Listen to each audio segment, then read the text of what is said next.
شغل نہیں رکنا چاہیے، شغل چلتا رہنا چاہیے، پاکستانیوں کا یہی کام ہے کہ بھئی جہاں پہ آپ کو لگے کہ امن آ گیا، سکون آ گیا، وہاں پہ شرلی چھوڑ دو، کوئی نئی بات کر دو، کوئی نیا کام کر دو، تاکہ شغل چلتا رہنا چاہیے۔ Pakistan is not for beginners. ہوا کیا ہوا؟ یہ کہ سہیل وڑائچ صاحب نے جو سٹیٹمنٹ دی تھی، جو کالم لکھا تھا، جس کے اندر انہوں نے بولا کہ عاصم منیر صاحب نے معافی کا مطالبہ کیا ہے عمران خان سے، اور پھر اس کالم کے جواب میں D G I S P R نے تردید کی۔ انہوں نے کہا کہ I S P Asim Munir کا تو ایسی کوئی بات ہی نہیں ہوئی سہیل وڑائچ سے، یہ تو ساری باتیں میڈ اپ ہیں، انہوں نے اپنے سیلف انٹرسٹ کے لیے کام کیا۔ انہوں نے جو تصویر لگائی ہے عاصم منیر صاحب کے ساتھ، وہ بھی ایڈیٹڈ ہے، اس کے اندر جو بندے پہلے موجود تھے ان کو ایڈٹ کر کے باہر نکال دیا انہوں نے۔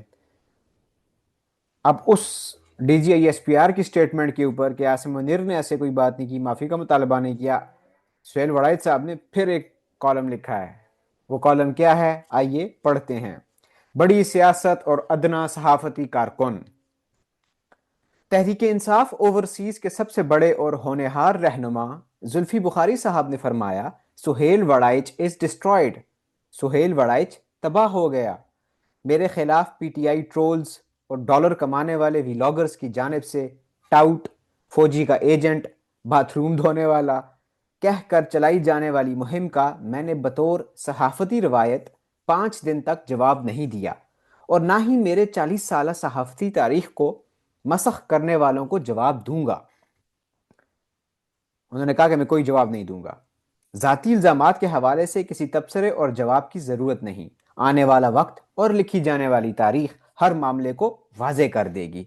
میں نے زندگی میں لڑائی جھگڑے تو تکار سے ہمیشہ اجتناب کیا ہے، اور اب بھی بہت سوچنے سمجھنے کے بعد میری یہی رائے قائم ہے۔ جناب احمد شریف چودھری کا میرے دل میں ذاتی احترام ہے، D G I S P R کی بات کر رہے ہیں۔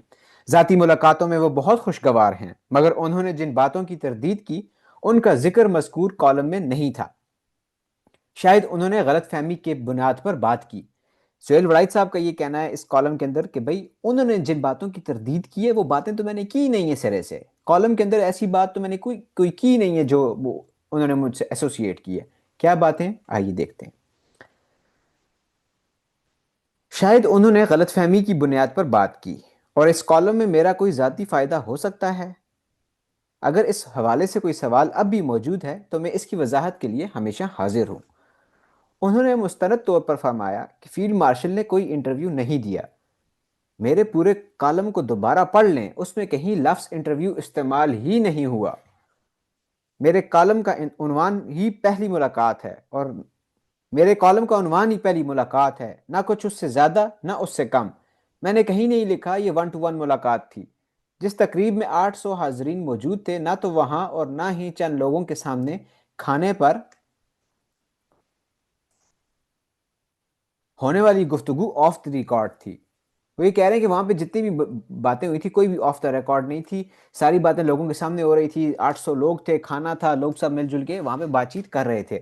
9 مئی عمران خان اور معافی کے حوالے سے وہاں کوئی بات نہیں ہوئی۔ یہ بات بالکل درست ہے۔ براہ کرم اس کالم کو دوبارہ پڑھ لیں، اس میں سرے سے 9 مئی عمران خان اور ان کی معافی کا کوئی ذکر نہیں۔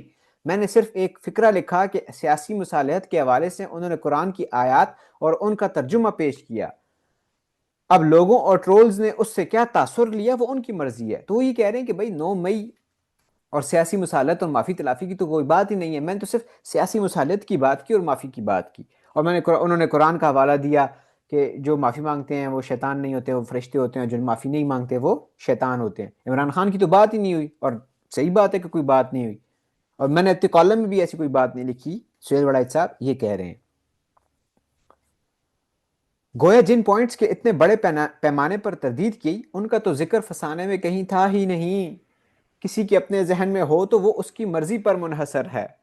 بطور ادنا ترین صحافی کارکن میری رائے میں صحافت اور سیاست دونوں جمہوریت کی اولاد بھی ہیں اور پڑوسی بھی، مگر دونوں گھروں کے درمیان کوئی گھومنے والا دروازہ نہیں، ٹھوس دیوار ہے۔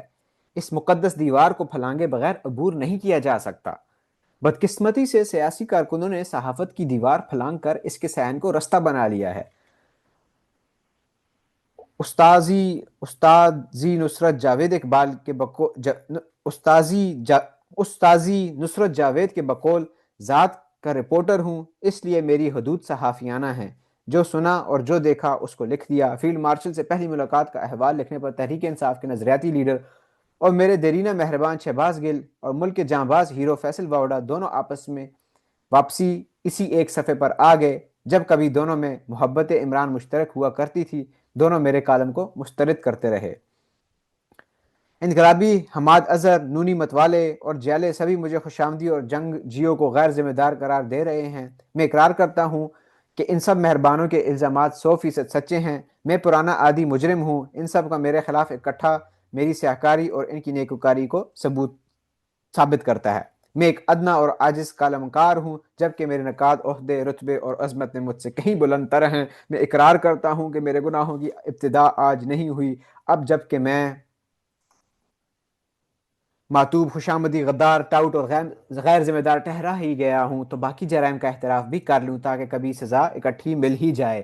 فیلڈ مارشل سے پہلی ملاقات والا کالم میرا پہلا جرم نہیں۔ اس عاجز نے 80 کی دہائی کے آخری برسوں میں جنرل ضیاء الحق کے محمد خان جنیزی کے خلاف چارج شیٹ انہی کے منہ زبانی شائع کی تھی۔ شیخ پورہ کے مدرسے میں ہونے والی اس تقریر میں لاہور کے بہت سے سینئر صحافی موجود تھے۔ انہوں نے مسلحتاً وہ فکرے رپورٹ نہیں کیے جو 1985 کی اسمبلی کے خلاف تھے، مگر مجھ سے سرزد ہو گئے۔ مجھے اس پر بھی سزا ملنی چاہیے۔ ضیاء الحق نے بطور لیکچرار تونسا ٹرانسفر کیا، اس کی کہانی الگ ہے۔ نواز شریف جلاوطن ہوئے تو ان کا نام تک شائع کرنے پر پابندی تھی۔ یہ سیاہکار وہ پہلا صحافی تھا جس نے جدہ جا کر میاں نواز شریف سے ملاقات کی۔ ان کا انٹرویو اور حالات روزنامہ جنگ کے میگزین میں شائع ہوئے تو جنرل مشرف نے خاصا برا منایا۔ واقعی یہ خوشامد تھی، اس کی سزا بھی دیں۔ جنرل مشرف برسر اقتدار تھے تو میری نواز شریف کی کہانی ان کی زبانی کے نام سے کتاب غدار کون شائع ہوئی۔ جنرل مشرف نے اس کے خلاف ڈیلی ٹائم میں انٹرویو دیا، مگر جب جنرل مشرف اقتدار سے رخصت ہوئے تو لندن جا کر ان کا پہلا انٹرویو اسی خادم نے کیا۔ یاد رہے کہ جب نواز شریف اور جنرل مشرف سے میں نے یہ انٹرویوز کیے، اس وقت دونوں جنگ اور جیو سے ناراض تھے، پھر بھی یہ انٹرویوز شائع اور نشر ہوئے۔ جنرل باجوہ ملاقاتوں کے بہت شوقین تھے۔ صحافی تو انہیں کئی ملے ہوں گے، مگر باجوہ ڈاکٹرین لکھنے کا پہلا گناہ مجھ ہی سے سرزد ہوا۔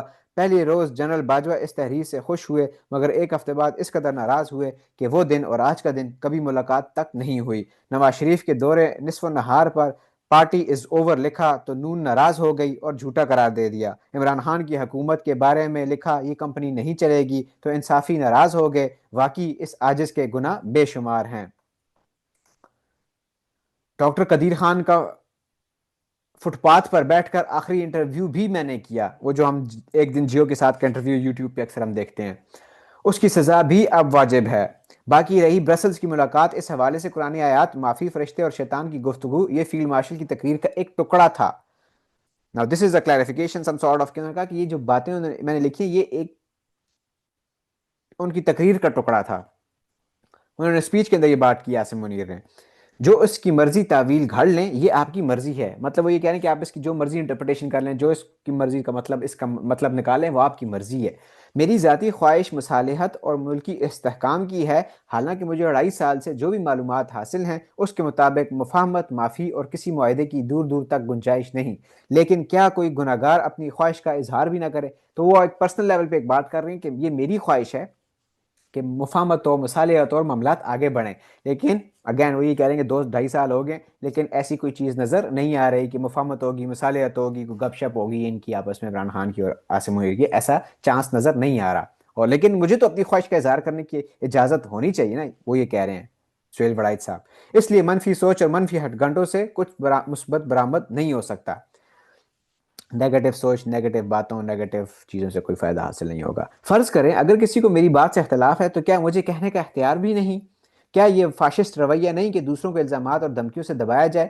دراصل واوڈا، حماد اظہر اور چند یوٹیوبرز کسی سیاسی یا صحافتی نرسری سے نہ پلے ہیں اور نہ ہی سیاسی اور صحافتی اصولوں کے قائل ہیں۔ یہ سب ماضی کے عسکری فیض اسکول کے طالب علم رہے ہیں، فیض امید کی بات کر رہے ہیں، اور شاید وہی دور واپس لانا چاہتے ہیں۔ میرے کالم پر ناک بھوں چڑھانے والے اپنا مقصد اور مفاد حاصل کرنے کے لیے منمانی تعویلیں اور مصنوعی تشریح کر رہے ہیں۔ جو وقت آگے بڑھے گا ہر ایک کی اصلیت کھلتی جائے گی۔ تاریخ ہی واحد ذریعہ ہے جو جھوٹے دعووں جلی سچائی اور نام نہاد الزامات کو رعایا کرتی ہے. تاریخ کا فیصلہ صحافت ہی کے حق میں ہوگا. So it's some sort of clarification جس کے اندر سہیل وڑائی صاحب نے کہا کہ ایسی کوئی بات نہیں ہوئی. یہ ان کی سپیچز کے حصے تھے جو میں نے کوٹ کیے. کوئی ون ٹو ون ملاقات نہیں ہوئی, کوئی انٹرویو میں نے نہیں لکھا, میں نے یہ نہیں کہا کہ انٹرویو ہوا. ویسے ہی ایک اور وہاں پہ جو بھی باتیں ہوئیں وہ آف دا ریکارڈ نہیں تھی, وہ سب لوگوں کے سامنے ہو رہی تھی. اور یہ جو سوال تھا کہ معافی مانگ لیں وصالیت ہو جائے گی, یہ ایک جنرل سوال تھا, یہ ایک جنرل ایک سارٹ آف ایک اسٹیٹمنٹ تھی, اور اس کا عمران خان سے کوئی تعلق نہیں, اس سے ریلیونٹ ڈائریکٹ لائک اس کو اسپیسیفک عمران خان یہ بات نہیں ہے. سو that's the interpretations, that's the response of Sohail Warraich on the controversy of معافی تلافی. اینڈ یہ چل رہا ہے, let's see what happens next, what comes next. Hope کہ عمران comes out next. اپنا خیال رکھیں.